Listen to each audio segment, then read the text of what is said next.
Good morning. Quick Saturday video as it's Easter. I don't want to be too long in the car, but I've got a few things that have popped up that I think you probably want to know about. I'm going to run through the Airbnb change of terms, a CHYNA newspaper front page, Tebay services, an electric car fire, a BBC article on car fires, coal from Australia, Shedfest, and road trip videos. A final note on road trip videos. But first up, Airbnb sent me an email, I think it was this morning. We're updating our extenuating circumstances policy and changing its name to make it easier to understand. Just read between the lines of this one. The revised major disruptive events policy, major disruptive events, no longer called extenuating circumstances, will apply to all trips and experiences taking place on or after June the 6th of this year, regardless of when they were booked. So they say, what's changing in the policy? Foreseeable weather events at the reservation's location are explicitly eligible for coverage if they result in another covered event, such as a government travel restriction or large-scale utility outage.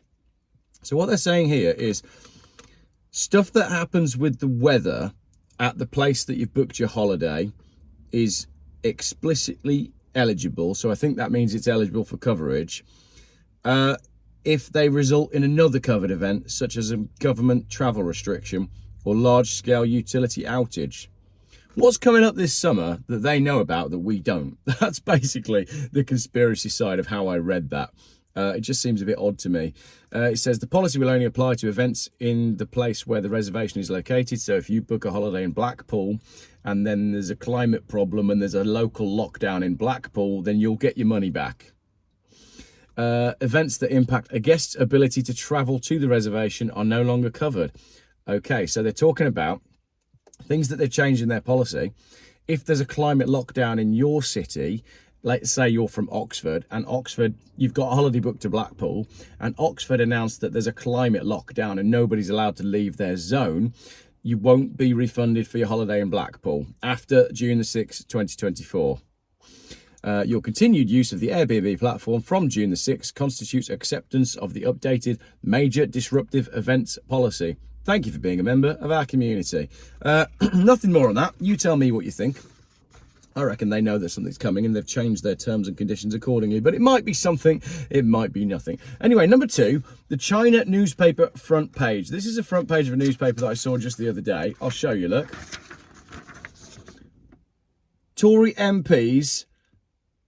We now must, I can't read it backwards because it's mirrored. Tory MPs, we now must label China a threat to Britain. I'm not going to spend too long on this, but Tory MPs are now saying that China is a threat to Britain at the same time that the government says that we must buy electric cars that are mostly made in China and then shipped across to us. So although China is a threat, we are going to finance them directly through the net zero movement. Most of the solar panels are made in China. Most of the electric cars are made in China, especially all the cheap ones. So there you go. The government is telling us that China is a threat whilst encouraging us to send money to China through the products that we buy.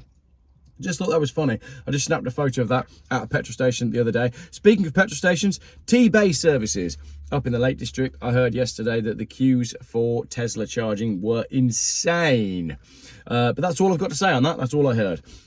Number five, the M25 services. There was an electric car fire. There was a Kia that burned to the ground. I got a text message that said something along the lines of, Geoff, there's a large... There were basically 3 fire appliances and a great big tank of water dousing an EV that was charging. And on that one as well, a bonus note that wasn't in the contents of this video.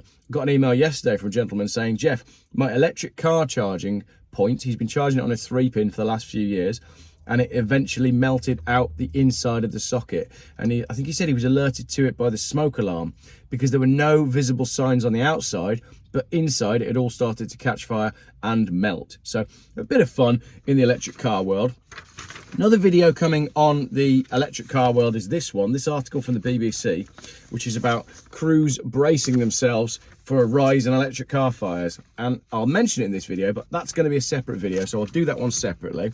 So lots of stuff going on that one. Just quickly, I've got a note here. Like I said, this is a whistle-stop tour through lots of different subjects, so we're going to go through it at pace. Land Rover electric handbrake, I've written there. Right, I like old-fashioned big pull-up handbrakes. There you go. Look, my car is in park and the handbrake is not on. I have a friend who goes away for weeks at a time and he leaves his Land Rover. His Land Rover is automatic and it has an electric handbrake. He cannot leave it in park without clicking the electric handbrake, and that means that the electric handbrake is constantly clamping on the discs. And when he picked me up the other day, there was a terrible grumbling coming from the back of his car because one of the calipers has basically given up, having been doing this really hard for 6 weeks, and now he's gonna have to have a new caliper on the back of his Land Rover. Whereas if it was an old-fashioned car with a normal handbrake, either he could pull the handbrake on and just put it on a little bit, or he could leave it in park, which is what you would do, and not have the handbrake on. So electric handbrakes are ridiculous. Another point about this car, someone has emailed me about a mileage discrepancy that they've found in the MOT history.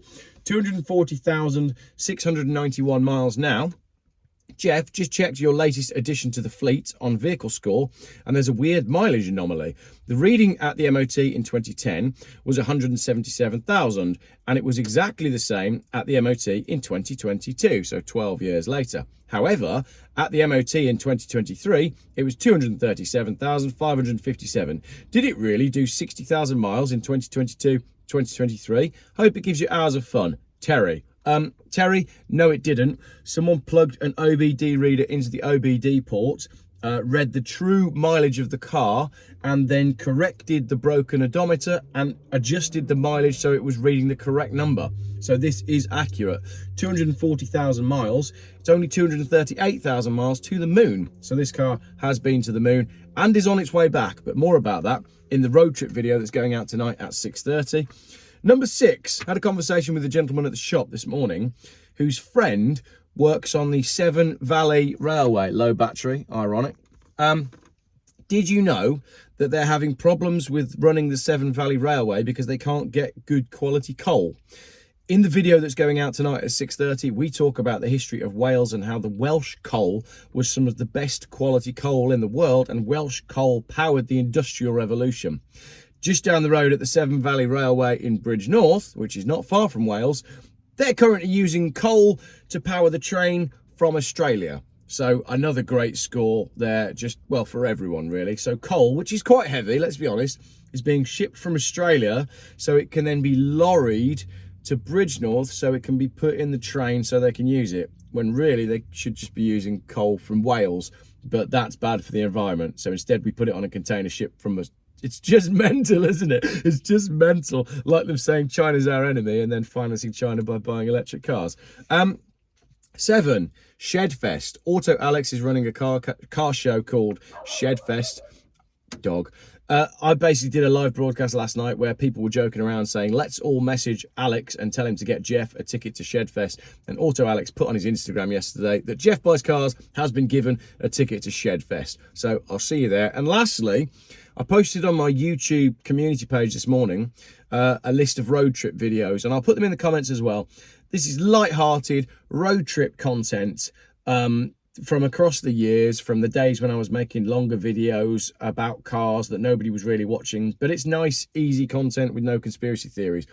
So I went back through some of my road trip videos this morning and I thought, you know what, I'm going to put these out for the new subscribers that won't have seen them. It's nice. It's quite nice content.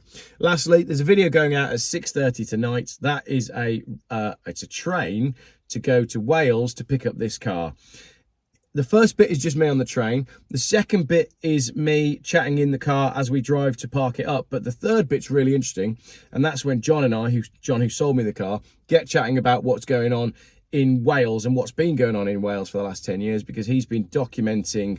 He's a photographer and he spent 10 years taking photos of areas of industrial decline, and we get into the industrial revolution in Wales, not in a whale, and all the pits and that sort of thing. So it's actually quite an interesting video, and I can recommend you watching to the end. And there's me and John in the car with a post-it note that details just how far it is to the moon, because he had that on his dash, ready for when the car ticked over to the moment that it had indeed been to the moon.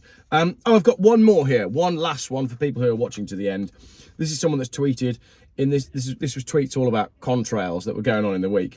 In the mishmash of tweets, I've understood that most flights going over our heads are from the CFM 56-7B engine, a high bypass turbofan engine. They produce more contrails and more contaminants and are obviously having a different impact on our skies. To which I replied, so if the CFM 56-7B engine high bypass turbofan is messing with the weather and the environment, why can't I drive my Volvo 850 TDI in London? Which, when you put it in that context, it does seem to make sense, doesn't it? And the person who tweeted that, I didn't print it out, but they basically replied saying, why not do an engine swap? So, coming up later in the year on my YouTube channel, I'll be fitting a CFM 56-7B high bypass turbofan engine to my Volvo, and that way I'll be able to drive into low emission zones and mess with the weather. Thank you very much for watching. Enjoy your Easter weekend.